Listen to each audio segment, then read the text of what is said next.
The Vethra Collective's fleet dropped out of transit at exactly 0600 hours, Earth Standard Time. 47 warships. A perfect crescent around the third planet of an unremarkable yellow star. Sub-Expansion Director Carathoniel watched from the bridge of the flagship Immovable Precedent as the blue-white world filled the forward screens. Smaller than he'd expected. Greener. Wisps of cloud over a planet that looked, from here, almost fragile. The kind of world that seemed uncertain it had any right to be where it was. The data said 8 billion inhabitants.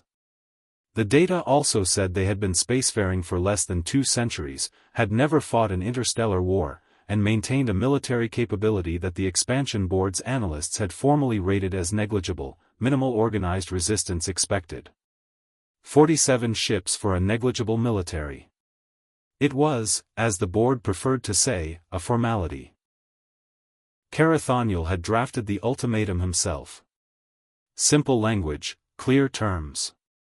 The Collective Standard Annexation Protocol 7, yield governance of your system within 24 hours, or face demonstration of force, escalating to suppression.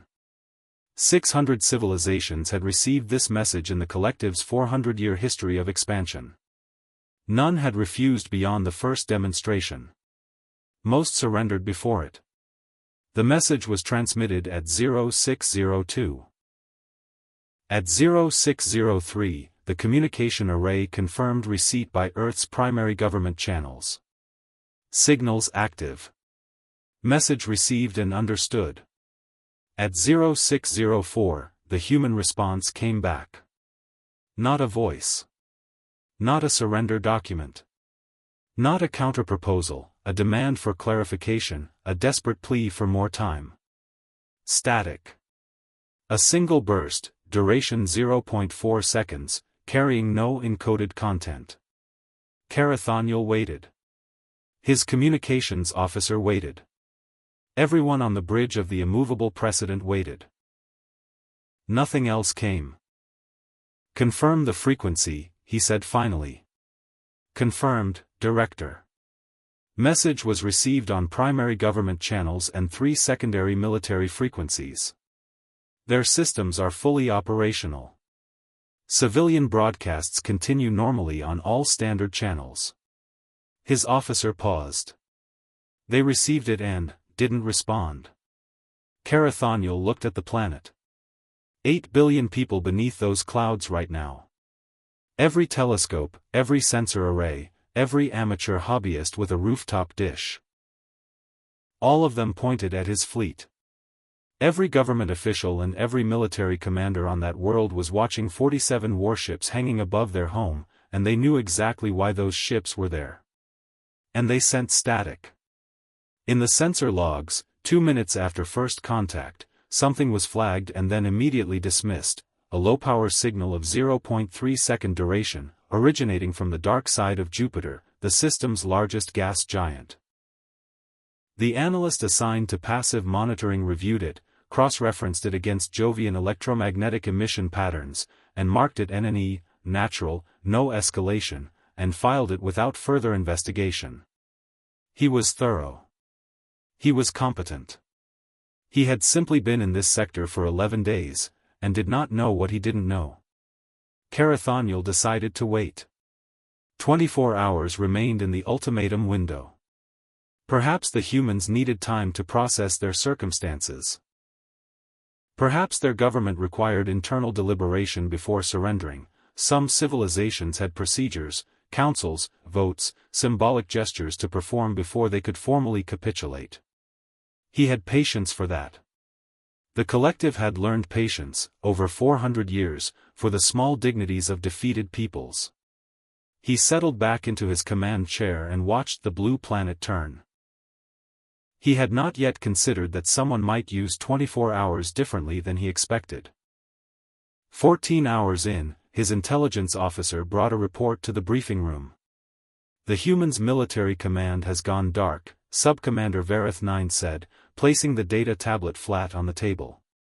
Not offline, dark. Encrypted channels, reduced broadcast frequency. They are operational, but they are not transmitting anything we can intercept and read. Preparing their surrender documentation, Carathoniel said. Possibly. Verith 9 did not sound convinced. Their civilian infrastructure is entirely unaffected. News broadcasts, commercial freight traffic, navigational beacons, all normal. No civilian emergency protocols. No evacuation orders for population centers near government facilities. No movement of civilian leadership to protected locations. She set down a second file. No indication whatsoever that the civilian population has been told anything unusual is happening. They're calm. They're either very calm or they are maintaining a very deliberate appearance of calm. I am not yet able to determine which. Carathoniel reviewed the data. 47 warships in high orbit, the most powerful fleet the collective had deployed in this sector in a decade, and the humans were watching their entertainment broadcasts and filing cargo manifests and sending each other personal messages about dinner plans. Either the most disciplined population in the known galaxy, or a government that had specifically and deliberately chosen not to alarm them. He pulled the human historical file that his mission analysts had compiled from a decade of signal monitoring. Dense documentation, the humans produced an almost incomprehensible volume of recorded thought, opinion, history, and literature, and the collective's linguists had been working through it for years. In their military literature, one phrase recurred with notable frequency, across cultures and centuries: don't let them see you sweat. A behavioral doctrine of concealing stress under exterior calm, projecting confidence when fear would be the natural response. He had read it initially as simple bravado. Looking now at the calm civilian channels, the unhurried freight traffic, the complete absence of panic in a civilization that had 47 alien warships overhead, he reconsidered his interpretation. In a building on the eastern shore of a bay in a city the Vethra charts listed as Helsinki, in the fourth sublevel of a structure catalogued as Logistics Command, Northern European Division, a building the mission analysts had rated low priority because it contained no weapon systems, no military hardware, no command staff above mid-grade rank. A man named Michael Korhonen was eating a slice of dense dark bread at his desk and reviewing a spreadsheet. He was 61 years old. Gray-streaked hair, the build of someone who had been physically active in his youth and had since replaced activity with stillness. The kind of face that had probably always looked tired, and had simply grown into it comfortably over the decades. His rank insignia read Senior Coordinator, Extrasolar Positioning. His service record showed 34 years of unbroken duty, 9 commendations for operational logistics excellence, and 1 notation from 11 years ago. Korhonen submitted unsolicited repositioning proposal, Extrasolar Treaty Zone Sector 7, Resupply Asset Reallocation. Reviewed and approved by Directorate. Implementation timeline, ongoing, estimated completion 14 years. 11 years ago. Implementation ongoing. He updated a cell in the spreadsheet, a single number, changed by 1.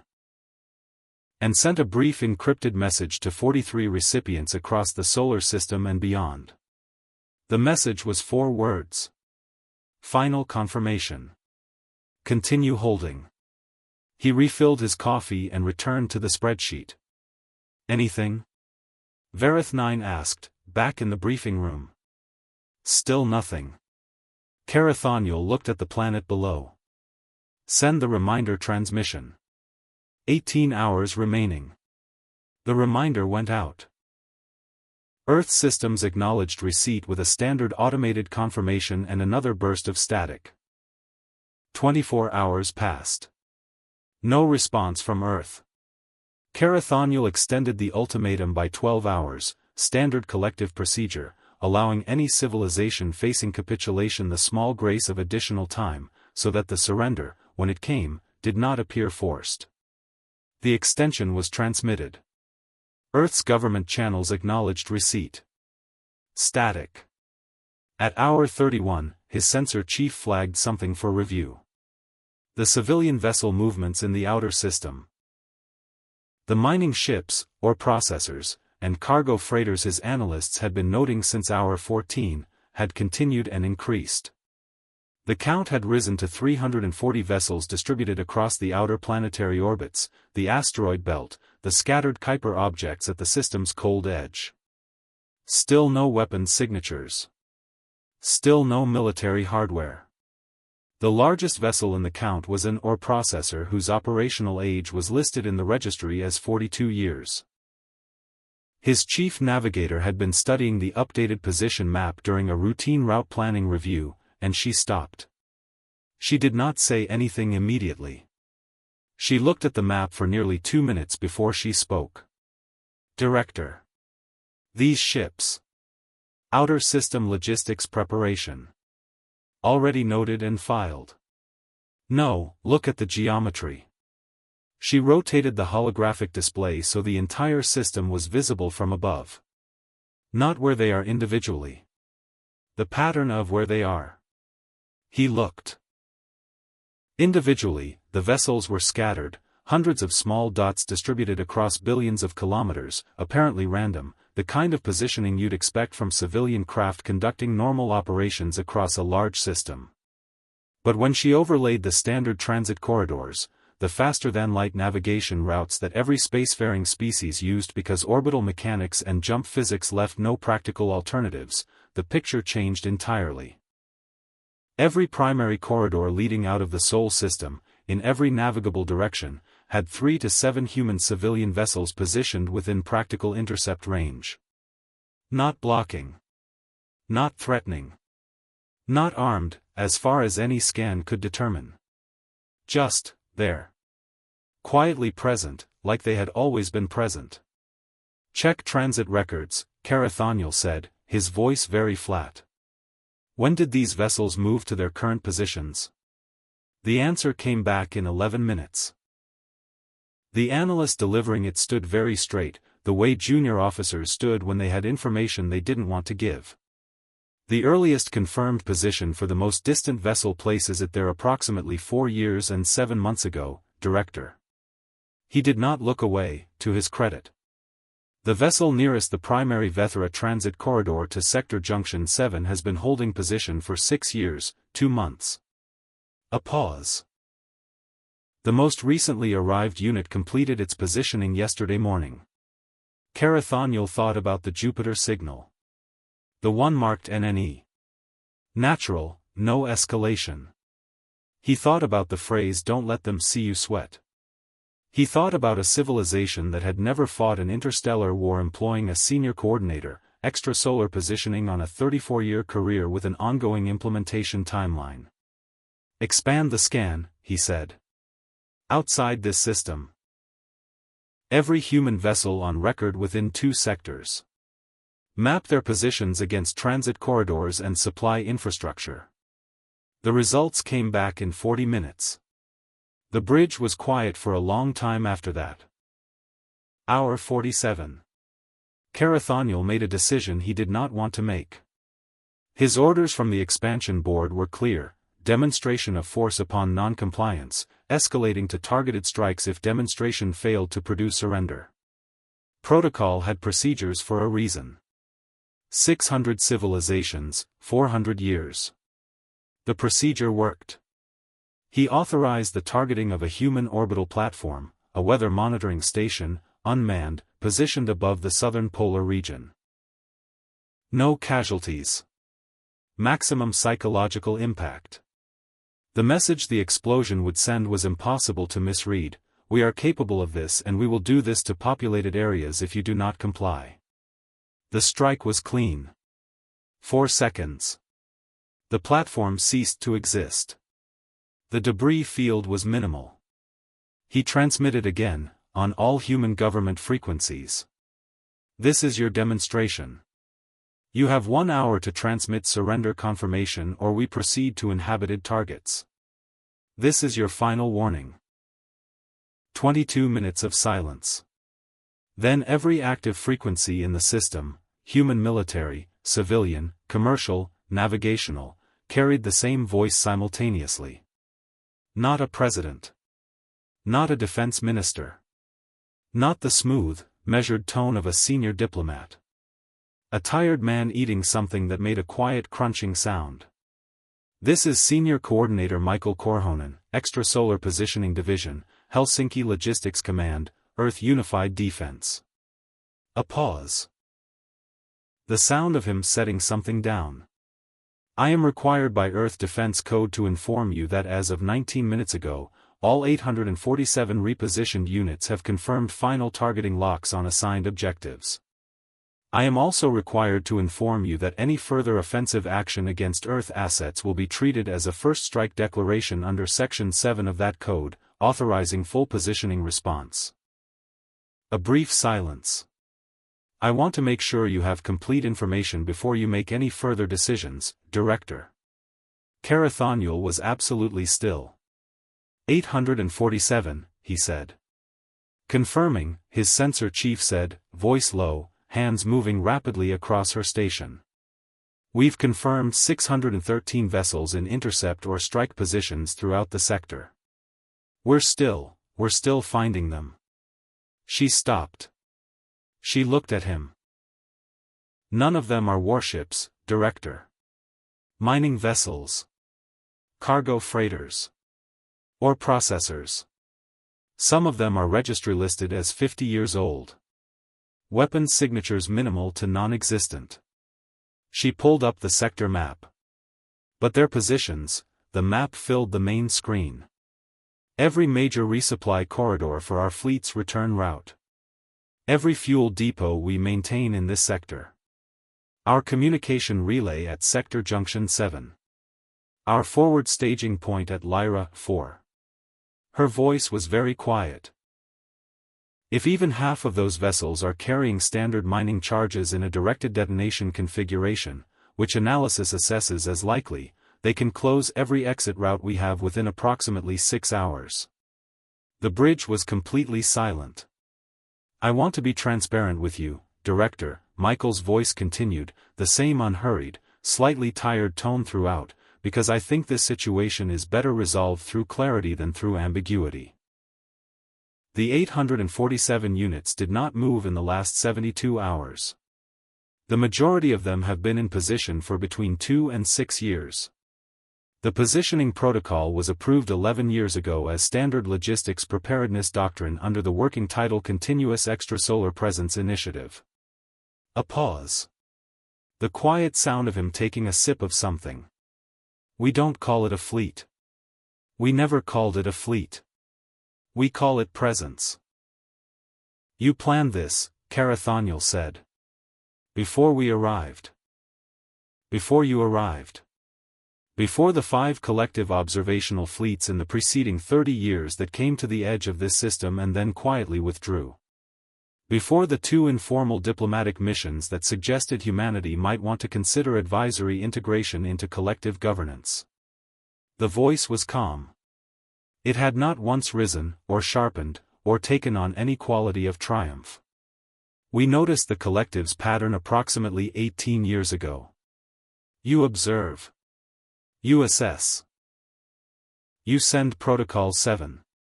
We responded, after the first time, with a logistics protocol. Slow movement. Long timelines. Assets that don't look like military assets. A pause.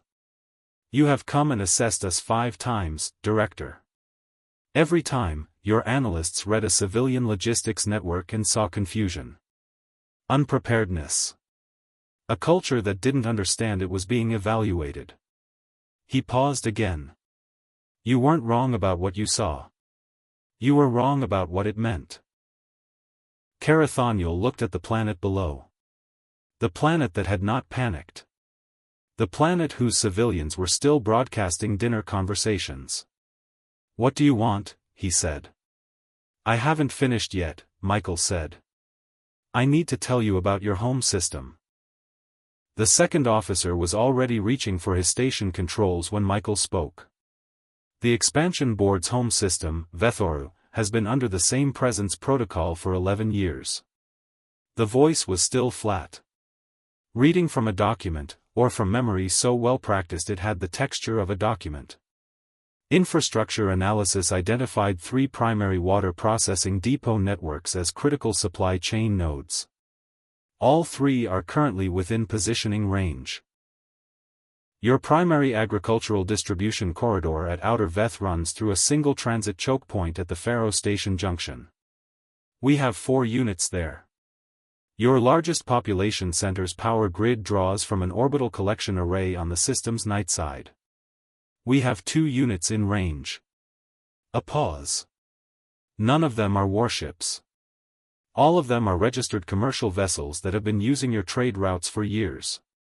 You know them. Your port authorities process their manifests regularly. They pay the standard transit fees. The bridge held a silence that had a different quality from all the silences before it. Carathoniel thought about the merchant ships. The ones at every waypoint. The ones his customs officers waved through because they were boring and reliable and never caused problems, and humans were very good at showing up on time. He thought about 60 years of humanity in space. Expanding cautiously, building infrastructure that looked unremarkable, operating freight and mining and courier services that were inexpensive and dependable. He thought about how many times he had personally passed a human vessel on a transit corridor and not given it a second thought. Woven through everything. Not a fleet. A presence. 4 decades. How many people, he said slowly, know the full scope of this? Logistics coordinators, positioning analysts, a few directorate approvals. Michael answered without any particular weight. Maybe 40 people total who understand the entire picture. Everyone else knows their piece. A brief pause. It's not secret. It's just, not interesting. We move assets. We update coordinates. We maintain readiness. It's the kind of work that doesn't make the news. You spent 30 years doing unrecognized work to prepare for a moment that might never have come. A longer pause now. When Michael spoke again, his voice was slightly different, not warmer, exactly, but more present. More personal. We have a ceremony every year. In every logistics division, on every major installation. We read a list. He stopped. The list has 600 names on it, Director. Every civilization that received Protocol 7 in the collective's history. We read them aloud. All 600. The ceremony takes most of an afternoon. His voice was quiet. We've been reading that list for 18 years. My daughter helped read it the first year. She was 9. A pause. She's 27 now. She has her own section of the list. The names she reads every year. Carathoniel had a daughter. She lived on the 4th continent of his homeworld, teaching mathematics at a secondary school. He had a photograph of her at his station that he looked at sometimes during long transits. He thought of her now, without choosing to. The positioning protocol has specific instructions, Michael said, quietly. In the event of any engagement, units are to avoid all inhabited areas and civilian infrastructure. Population centers, hospitals, schools, residential zones. A pause. We know where everything is. We've been in your space for decades. We know which structures are inhabited and which are not. His voice carried no anger, no triumph, nothing that might have made it easier to hear. We're not the collective, Director. That distinction is the entire point of everything I've been telling you. The main screen held the sector map. Every return corridor had human presence in range. Every supply depot his fleet depended on had a civilian vessel within practical striking distance. The routes home, the ones that ran through Sector Junction 7, through the Lyra, for staging point, through the trade corridors his fleet had used without thinking about for years, all of it threaded with small, unremarkable ships that had been there, quietly, for years before this moment. If I order the strike, Carathoniel said, because the board required him to have exhausted all options before retreat, the inhabited strike. I hold independent authorization under Section 7, Michael said. I don't need to reach Earth's government. The authorization is mine.